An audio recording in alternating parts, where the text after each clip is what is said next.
Shalom, selamat pagi Bapak Ibu Saudara sekalian. Kita bersyukur kita dapat berjumpa kembali dalam inspirasi pagi hari ini. Sebelum kita bersama-sama merenungkan kebenaran firman Tuhan, mari kita berdoa. Tuhan Yesus, kami bersyukur di mana hari yang baru Tuhan berikan lagi kepada kami untuk kami menjalaninya.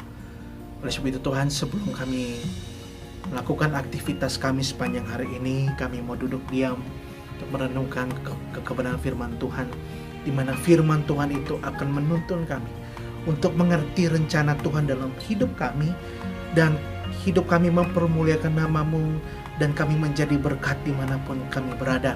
Tolong hamba-Mu Tuhan Yesus yang terbatas ini, biarlah apa yang disampaikan semuanya berasal dari Tuhan Yesus saja. Terima kasih Bapa. Haleluya. Amin. Mari Bapak Ibu Saudara sekalian, kita membuka di dalam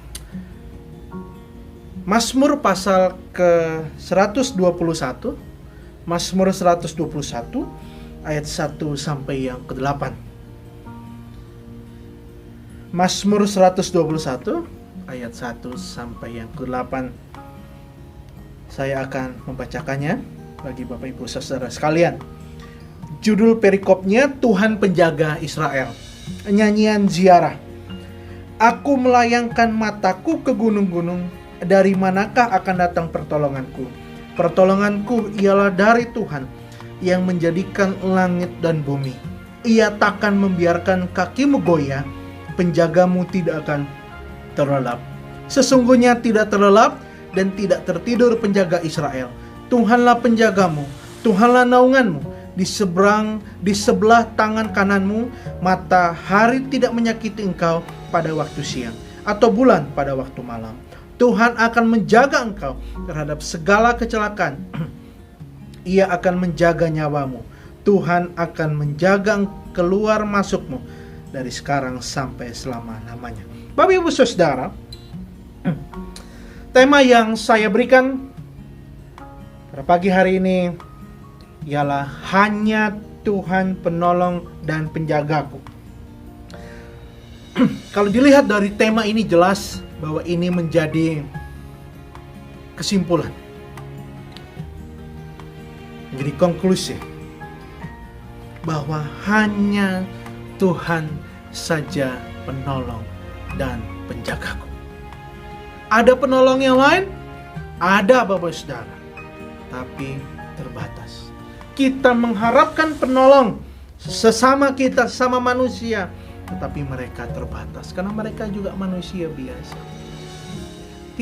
Mereka tidak memiliki kuasa yang besar, ya Saudara. Walaupun mereka memiliki jabatan, tapi ingat, ya, mereka juga bisa mengecewakan kita. Jadi tema ini jelas bahwa hanya Tuhan penolong dan penjagaku.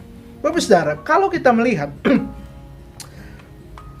dalam pasal 121 ini adalah bentuk nyanyian ziarah, di mana ziarah ini yaitu memperingati atau mengingat pertolongan Tuhan.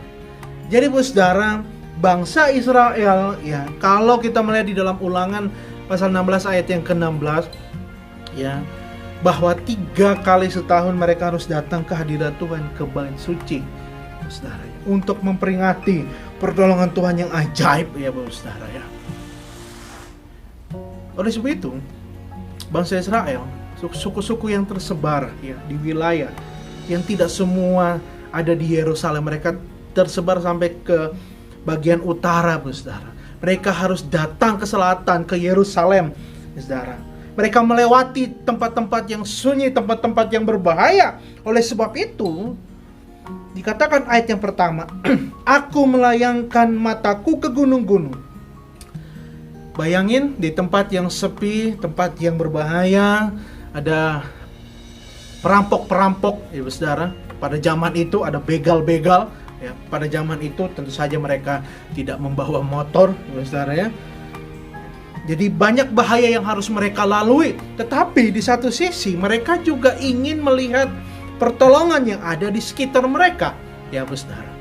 Jadi di bagian ayat yang pertama ada 2 hal penting. Mereka merasa takut, merasa cemas. oleh keadaan sekitar, tapi mereka juga mengharapkan pertolongan yang ada. Tetapi semuanya pertolongan itu tidak ada kepastian. Makanya dikatakan ayat 1b, dari manakah akan datang pertolonganku? Dia masih bertanya. Tetapi ayat yang kedua jelas, dia mengatakan dengan yakin, pertolonganku ialah Tuhan yang menjadikan langit dan bumi. Jadi pemazmur ingin mengatakan kesimpulan dari segala hal dalam dirinya. Dia ingin mengatakan bahwa satu-satunya penolong dia hanya Tuhan yang menjadikan langit dan bumi. Jelas bahwa Tuhan yang dia sembah adalah Tuhan yang berkuasa, karena dia menciptakan langit dan bumi ini, saudara. Jadi bukan Tuhan yang main-main, bukan Tuhan yang sembarangan. Tuhan yang mempunyai kuasa yang dahsyat, saudara, yang mampu membelah air laut itu terbelah sehingga bangsa Israel dapat menjalaninya. Ya, itulah pertolongan Tuhan yang ajaib. Dan bangsa Israel sudah banyak mengalami pertolongan Tuhan. Tetapi sayangnya mereka tetap menjadi bangsa yang tegar tengkuk. Oleh sebab itu, saudara, ketika kita melihat ayat yang pertama ini satu bentuk kecemasan, ketakutan, dan mengharapkan pertolongan yang semu, yang tidak pasti. Tetapi ayat yang kedua sampai yang ke-8 itu ditegaskan bahwa pertolongan adalah dari Tuhan. Ia takkan membiarkan kakimu goyah, penjagamu tidak akan terlelap. Sesungguhnya tidak terlelap dan tidak tertidur penjaga Israel. Bayangin, saudara, ketika kita tidur, kita sudah mimpi, entah di mana, saudara. Tapi ada yang menjaga kita, ada yang menolong kita. Oleh sebab itu, saudara, ada banyak orang Kristen gampang sekali putus asa ketika berhadapan dalam pergumulan hidup, karena mereka berpikir Tuhan tidak memperdulikan hidup mereka, saudara. Merasa bahwa Tuhan, saya sudah melayani Tuhan, saya sudah berdoa, tapi Tuhan kok belum tolong saya. Saudara, ini yang terjadi saat-saat ini. Ya, saudara, ya. Itu salah besar. Tidak sekalipun Tuhan meninggalkan dan membiarkan umatnya bergumul sendiri, saudara. Tuhan berkata di dalam Yesaya 46 ayat yang keempat, sampai masa tuamu aku tetap dia, dan sampai masa putih rambutmu aku menggendong kamu. Aku telah melakukannya dan mau menanggung kamu terus. Aku mau memikul kamu dan menyelamatkan kamu. Bahkan pemazmur menegaskan bahwa penjaga Israel tidak terlelap dan tidak tertidur. Itu ayat yang keempat. Jika Tuhan mengizinkan kita melewati masa-masa sulit, itu artinya dia sedang melatih kita untuk bergantung penuh padanya. Oleh sebab itu, saudara, jangan pernah lari dari dia, karena hanya dia satu-satunya penolong kita. Mungkin Tuhan tidak tolong saat itu karena dia ingin melihat bagaimana seberapa bergantungnya kita sama dia. Masalah pergumulan membuat kita seharusnya semakin dekat dengan Tuhan, saudara. Apa pergumulan? Bapak Ibu saudara sekalian, omset yang turun, bayar uang sekolah anak, bayar kuliah. Begitu banyak hal yang sedang kita hadapi dan Tuhan izinkan itu ada.